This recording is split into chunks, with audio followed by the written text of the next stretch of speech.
Bismillahirrahmanirrahim.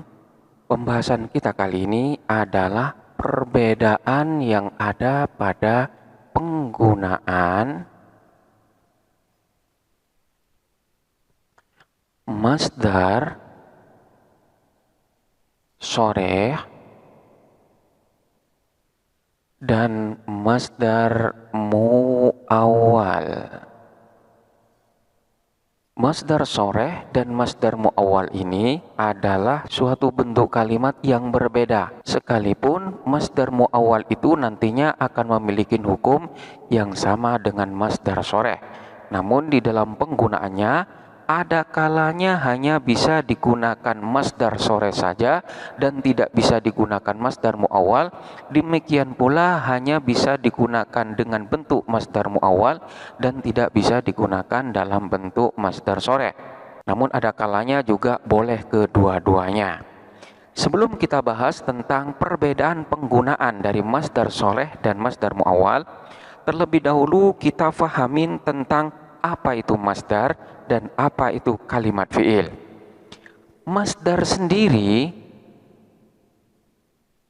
ini adalah merupakan peristiwa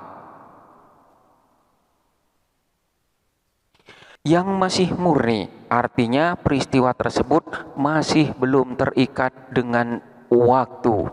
Beda halnya dengan kalimat fi'il.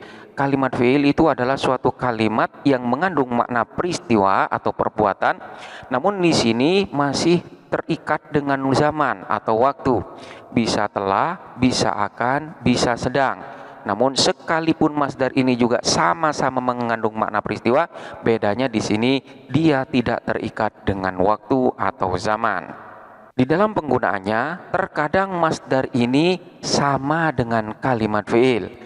Sama dalam hal apa? Sama-sama dapat memiliki fa'il dan juga dapat memiliki maf'ul bih. Jadi masdar itu pun penggunaannya sama dengan fi'il, yaitu ada kalanya dia itu memiliki fa'il dan juga ada kalanya memiliki maf'ul bih. Kita ambil contoh. Seperti lafaz yu'jibuni darbuka Zaidan. Yu'jibu membuat kaget ni kepadaku. Apa yang membuatku kaget? Darbuka apa memukulnya kamu Zaidan kepada Zaid. Di sini lafaz darbun adalah masdar dari bentuk fi'il daraba yadribu darbun. Dalam susunan ini lafaz darbun memiliki fa'il. Sekalipun secara lafadz fa'ilnya ini dalam keadaan jar karena posisinya sebagai mudhof ilaih, namun secara makna dhamir ka ini adalah fa'il daripada darbun. Jadi darbuka memukulnya kamu. Siapa yang memukul? Yaitu kamu. Memukulnya kamu Zaidan kepada Zaid. Jadi Zaid ini nasab sebagai maf'ul bih dari lafaz darbun. Atau contoh yang ada di dalam Al-Qur'an. Innakum zalamtum anfusakum bittikhadhikum al-ijlah. Innakum sesungguhnya kalian, zalamtum ialah telah berbuat zalim siapa kalian, anfusakum kepada diri kalian, bittikhadhikumul ijlah. Bittikhadhikum dengan menjadikannya kalian al-ijla kepada anak sapi. Sesungguhnya kalian telah menzalimi diri kalian sendiri dengan menjadikan anak sapi itu sebagai sesembahan. Di sini kita perhatikan lafaz bittikhadhikumul ijla. Ittikhad ini adalah bentuk masdar dari lafaz ittakhadha yattakhidhu ittikhadun. Ittikhad ini adalah masdar. Dalam susunan ini dia memiliki fa'il, di mana fa'ilnya adalah dhamir tum yang secara lafaz posisinya dalam keadaan jar sebagai mudhof ilaih. Bittikhadikum dengan menjadikannya kalian al-ijla kepada anak sapi. Jadi al-ijla ini merupakan maf'ul bih dari lafaz ittikhad. Ini adalah contoh di mana masdar itu dapat juga dipergunakan sebagaimana kalimat fi'il, di mana dia dapat memiliki fa'il dan juga dapat memiliki maf'ul bih. Namun ada kalanya juga masdar dipergunakan sebagaimana fi'il lazim, di mana fi'il lazim sendiri nantinya hanya memiliki fa'il, namun dia tidak butuh kepada maf'ul bih. Kita ambil contoh seperti lafaz jalasa Zaidun. Jalasa duduk, Zaidun siapa Zaid. Lafaz jalasa ini adalah fi'il lazim, di mana dalam penggunaannya dia tidak butuh kepada maf'ul bih, dan jalasa ini termasuk daripada fi'il lazim. Begitu juga dengan masdar, ada yang dalam penggunaannya tidak butuh kepada maf'ul bih, seperti lafaz wama kaidu fir'auna illa fi tababin. Wama kaidu fir'auna illa fi tabab. Wama dan tidak, kaidu fir'auna, tipu daya Fir'aun itu, illa fi tabab, illa kecuali fi tababin, dalam kebinasaan. Dan tidaklah tipu daya Fir'aun itu melainkan akan binasa atau sia-sia. Di sini kita perhatikan lafaz kaidu. Kaidu ini adalah masdar, di mana di sini hanya memiliki fa'il saja dan tidak membutuhkan kepada maf'ul. Jadi kaidu fir'auna, tipu daya Fir'aun. Siapa yang melakukan tipu daya? Yaitu Fir'aun. Dan di sini tidak butuh kepada maf'ul bih. Jadi kaidu ini statusnya sama dengan fi'il lazim yang tidak butuh kepada maf'ul bih, sebagaimana fi'il yang berupa lafaz jalasa. Jadi pada intinya masdar itu juga memiliki makna peristiwa atau suatu kejadian, namun di sini tidak memiliki zaman dan tidak terikat dengan waktu, sehingga peristiwa yang ada ini masih peristiwa yang murni yang tidak ada keterkaitan dengan waktu. Beda halnya dengan kalimat fi'il, sama-sama mengandung makna peristiwa, tapi bedanya dia itu masih terikat dengan zaman, bisa telah, bisa sedang, dan bisa akan. Selanjutnya kita fokuskan kepada masdar soreh dan masdar muawwal. Yang dimaksud dengan masdar muawwal di sini adalah jumlah yang memiliki status sama dengan masdar, di mana sebelum jumlah ini terdapat huruf masdaria, bisa berupa an, bisa berupa ma, bisa berupa anna, yang secara keseluruhan dari huruf masdariah beserta jumlah yang ada itu nanti akan memiliki hukum yang sama dengan masdar. Contohnya seperti lafaz yu'jibuni an tantoliqa. Yu'jibu membuat kaget, ni kepadaku. Apa yang membuatku kaget? Antam poliko, apa berangkat siapa kamu? Keberangkatan kamu itu membuatku kaget. Di sini lafaz antam poliko terdapat jumlah fi'liyah dan sebelumnya adalah huruf masdariyah yang secara keseluruhan antam poliko jumlah dan huruf masdariyah ini memiliki hukum yang sama dengan masdar soreh. Sehingga nantinya antan toliko itu nanti dapat ditakwil dengan bentuk sebagaimana bentuk masdar soreh, yaitu intilakuka. Yu'jibu membuat kaget, ni kepadaku, intilakuka apa keberangkatanmu. Keberangkatanmu itu membuatku kaget.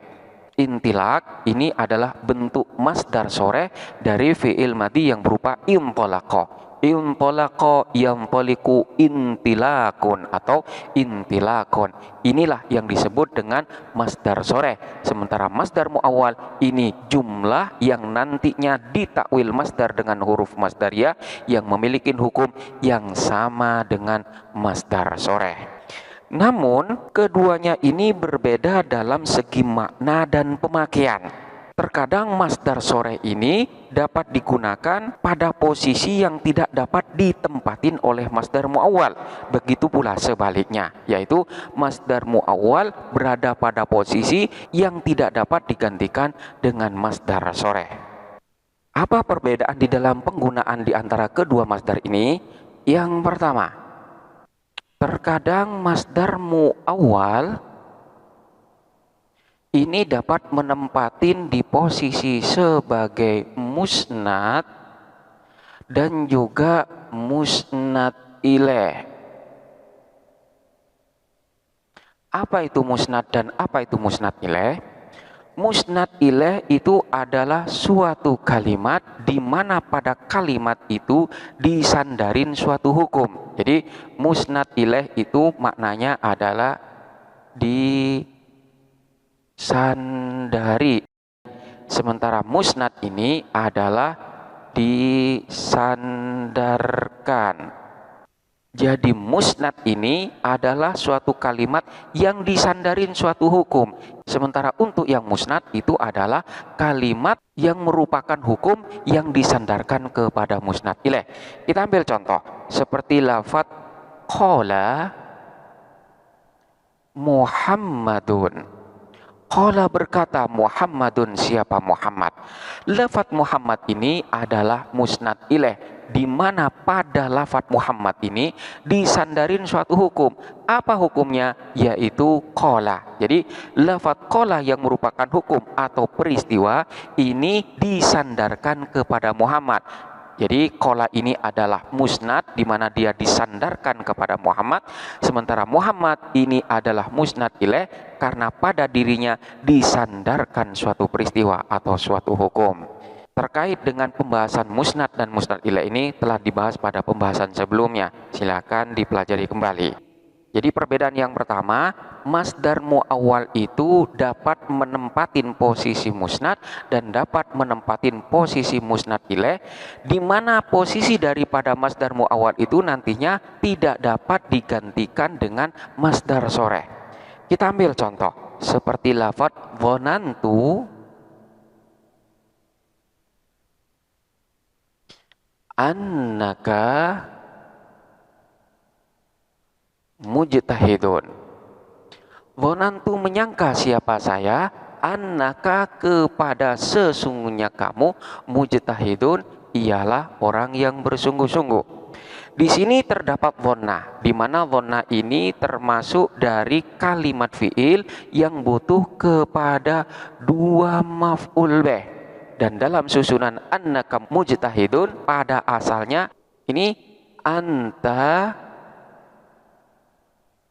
mujtahidun. Anta ini asalnya adalah mubtada dan mujtahidun itu pada asalnya adalah sebagai khobar mubtada. Kedua lafadz yang merupakan mubtada dan khobar ini setelah dimasukin oleh dhanna dijadikan sebagai kedua maf'ulnya. Ini adalah maf'ul yang pertama dan mujtahid adalah maf'ul yang kedua. Dalam susunan ini dhamir ka yang merupakan perubahan bentuk dari anta ini adalah maf'ul yang pertama, sementara mujtahid ini adalah maf'ul yang kedua. Setelah dimasukin oleh anna, di mana anna ini juga merupakan amil nawasih yang bisa masuk kepada mubtada dan khobar, maka dhamir ka ini menjadi isim daripada inna dan mujtahid ini menjadi khobar daripada inna. Jadi keduanya ini memiliki status ganda. Yang pertama sebagai maf'ulnya dhanna dan yang kedua sebagai isim dan khobar daripada inna. Sementara susunan innaka mujtahidun ini secara keseluruhan merupakan masdar muawwal dengan huruf masdariyah yang berupa anna.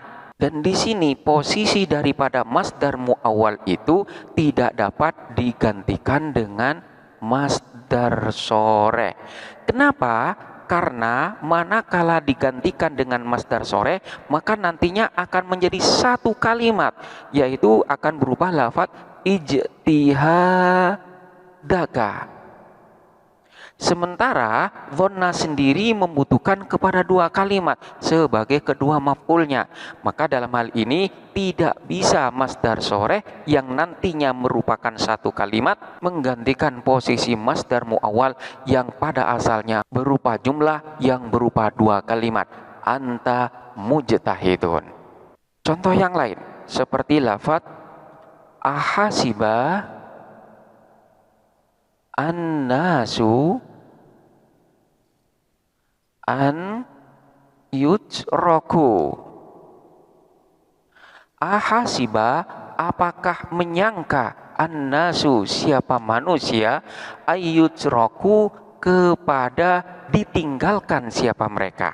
Apakah manusia mengira bahwa mereka akan ditinggalkan begitu saja? Di sini kita perhatikan lafadz an yujroku. Ini adalah jumlah fi'liyah yang statusnya sudah ditakwil menjadi masdar muawwal dengan an masdariyah, an yang merupakan huruf masdar. Jadi secara keseluruhan dari jumlah fi'liyah dan an ini memiliki status sebagai masdar muawwal, dan posisi daripada masdar muawwal ini tidak dapat digantikan dengan masdar soreh. Kenapa? Karena ketika berbentuk sebagai masdar muawwal, maka di sini memiliki makna ditinggalkan. Dan ini butuh kepada naibul fa'il. Jadi butuh pelaku di dalam susunan ini. Sementara manakala lafadz masdar muawwal ini digantikan dengan masdar soleh, maka maknanya adalah peninggalan. Dan di sini tidak dibutuhkan unsur fa'il atau pelaku. Dari unsur makna inilah maka masdar muawwal ini tidak dapat digantikan dengan masdar soreh.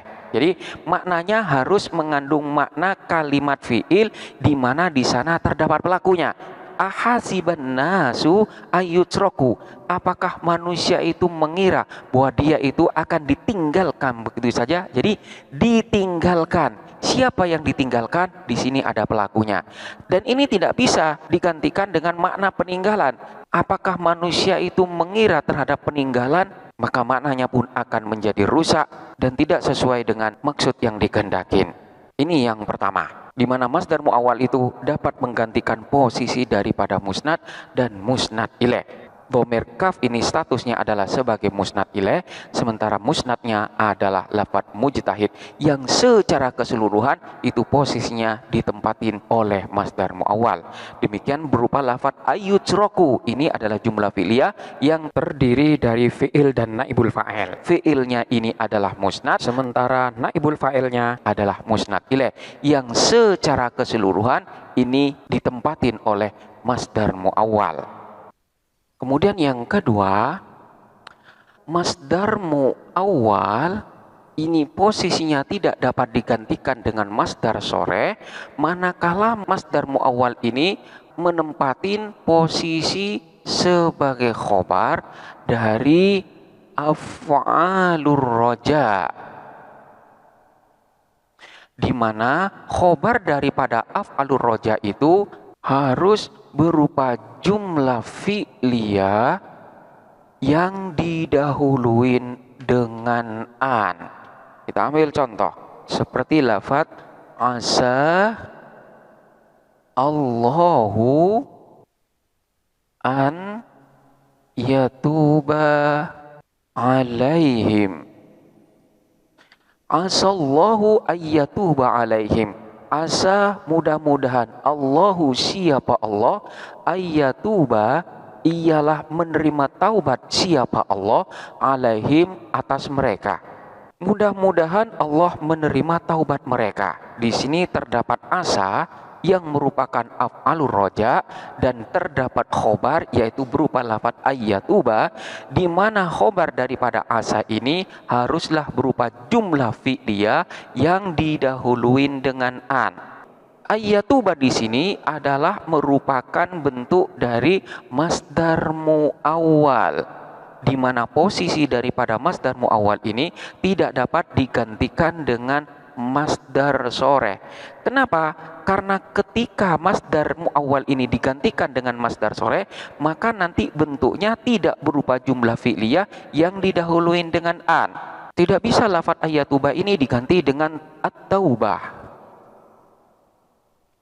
di mana at-taubah ini merupakan masdar sore dan dia tidak berupa jumlah fi'liyah yang didahuluin dengan an, sehingga posisi daripada masdar muawwal ini tidak boleh digantikan dengan masdar sore.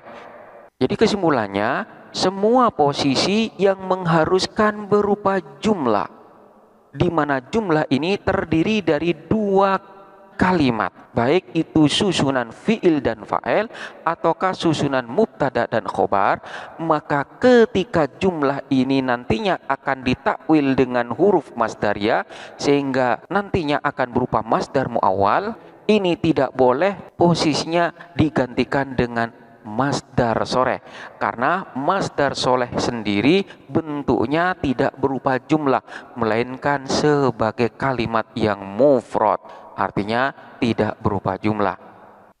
Kemudian yang ketiga, dan hal ini adalah posisi daripada masdar sore yang nantinya tidak dapat digantikan oleh masdar muawwal. Yang pertama adalah masdar sore ini dapat menggantikan posisi daripada dzaraf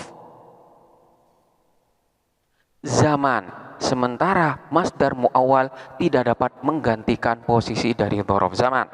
Contohnya seperti lafadz ji'tuka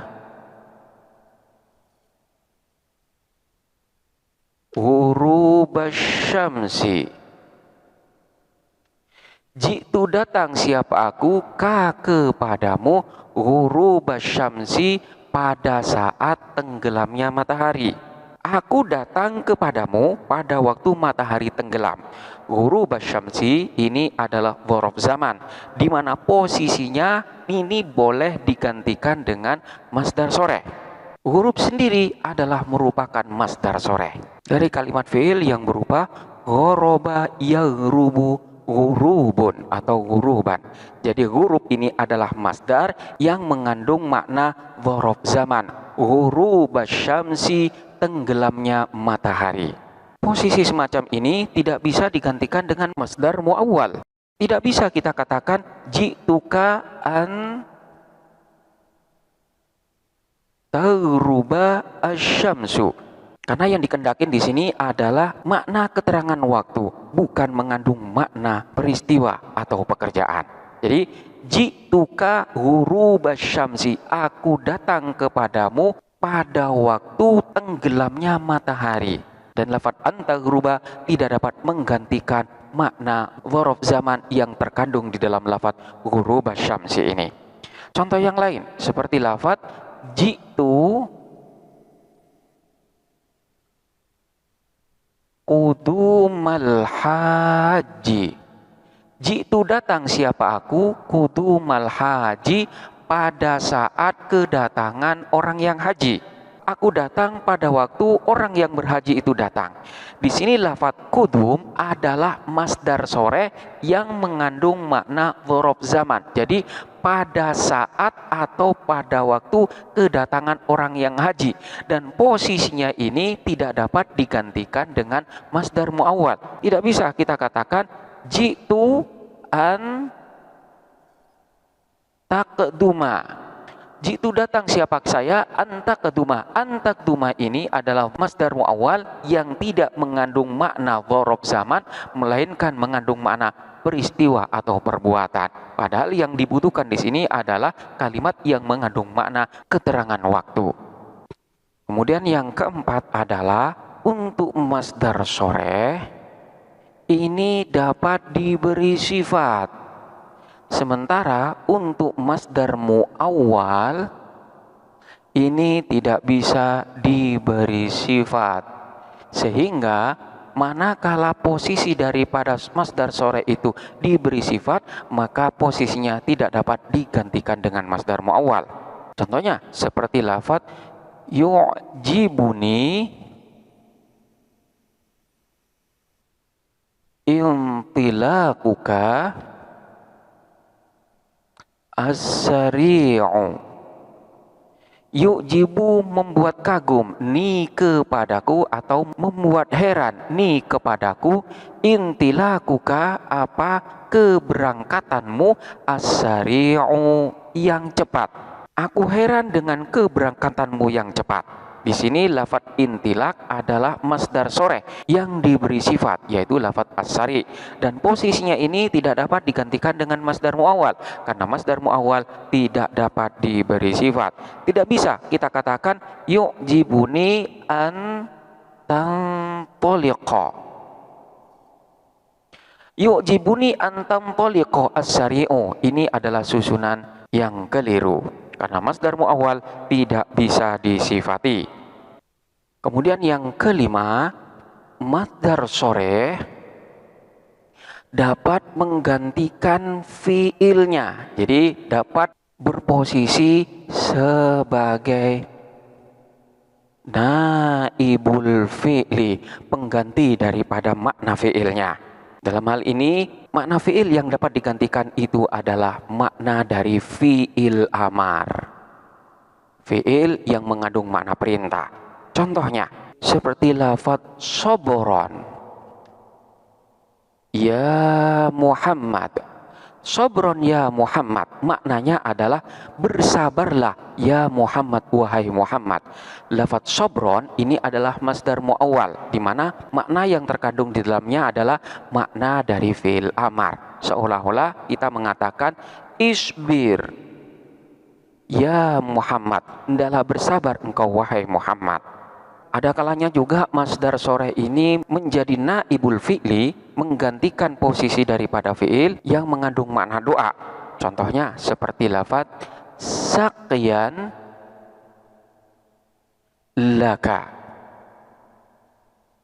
Sakyan laka, mudah-mudahan mendapatkan keberkahan air laka untukmu. Atau semoga engkau mendapatkan keberkahan air. Maksudnya di sini adalah doa kebaikan untukmu. Di sini lafadz sakyan adalah masdar muawwal yang mengandung makna doa yang posisinya sebagai naibul fi'li, menggantikan makna dari kalimat fi'il yang mengandung makna doa.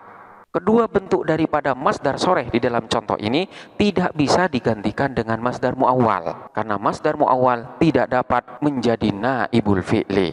Tidak bisa kita katakan an tasbir ya Muhammad. Ini tidak sah dan tidak bisa. Begitu juga dengan lafadz sakyan. Jadi yang hanya dapat menjadi naibul fi'li adalah hanya berupa masdar soreh. Sementara masdar muawwal tidak bisa menjadi naibul fi'li.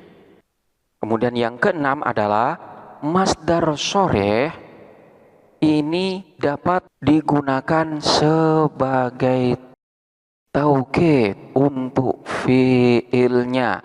Jadi dapat digunakan sebagai penegas dari fi'ilnya. Sementara masdar muawwal tidak dapat digunakan sebagai taukid. Contohnya seperti lafadz in talaqtu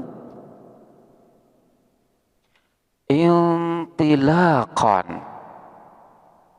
In talaqtu, berangkat siapa aku, intilaqan, dengan benar-benar berangkat. Maknanya adalah aku benar-benar berangkat atau aku sungguh-sungguh berangkat. Selain sebagai taukid, masdar soleh ini juga dapat berfungsi untuk menjelaskan bagaimana pekerjaan itu dilakukan. Sehingga dalam hal ini masdar soleh tersebut dapat berfungsi sebagai nau'ul fi'li. Seperti apa pekerjaan itu dilakukan? Contohnya seperti lafadz qara'tu al-Qur'ana qira'atan sari'atan. Qara'tu membaca siapa aku Al-Qur'ana kepada Al-Qur'an qiraatan dengan bacaan syariatan yang cepat. Aku membaca Al-Qur'an dengan bacaan yang cepat. Lafaz qiraatan syariatan ini adalah merupakan masdar sore, di mana posisi daripada masdar sore di sini berfungsi untuk menjelaskan seperti apa bacaan itu dilakukan. Selanjutnya, selain sebagai taukid dan juga selain sebagai nau, masdar sore ini juga dapat digunakan untuk menjelaskan berapa kali pekerjaan itu dilakukan. Dalam hal ini, masdar sore berfungsi sebagai masdar marroh, yaitu untuk menjelaskan berapa kali pekerjaan itu dilakukan. Contohnya, seperti lafaz darabtu Zaidan. Darbataini. Darabtu memukul siapa aku Zaidan kepada Zaid darbataini dengan 2 kali pukulan. Saya memukul Zaid dengan 2 kali pukulan. Semua bentuk ini adalah bentuk dari masdar sore, di mana bentuk yang semacam ini tidak dapat digantikan dengan bentuk dari masdar muawwal.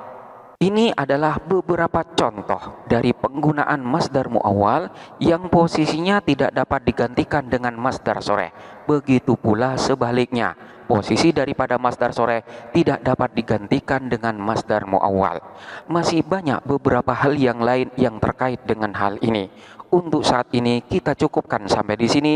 Selanjutnya silahkan dipelajari dengan seksama dan sampai jumpa pada pembahasan berikutnya.